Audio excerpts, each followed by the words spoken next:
लाडकी बहीण योजना आलेली आहे आणि जे पैसे देते लोकांना ते महाराष्ट्रावर आर्थिक बोझ होत आहे आणि कर्मचाऱ्यांना पैसे देण्यासाठी सरकारकडे पैसे वाचणार नाही।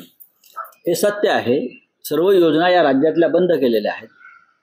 कर्मचाऱ्यांचे पगार यापुढे होतील की नाही सरकारी अशी चिंता सगळ्यांना वाटते। अनेक ज्या सरकारी संस्था आहेत, होमगार्ड असतील बरं का, पोलीस दल असेल, त्यांनाही भविष्यात पगार मिळतील की नाही लाडका बहीण योजनेमुळे अशी भीती आता व्यक्त होते आहे। कारण निवडणुकीसाठी लाडक्या बहिणींची मतं मिळावीत यासाठी सर्व निधी हा त्या योजनेकडे वळवलेला आहे। आणि एवढंच नव्हे तर या योजनेचं श्रेय घेण्यासाठी 3 पक्षामध्ये चढाओढ सुरू आहे।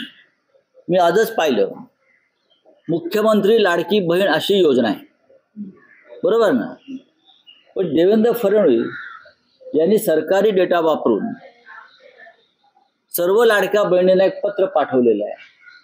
त्याच्यामधून मुख्यमंत्री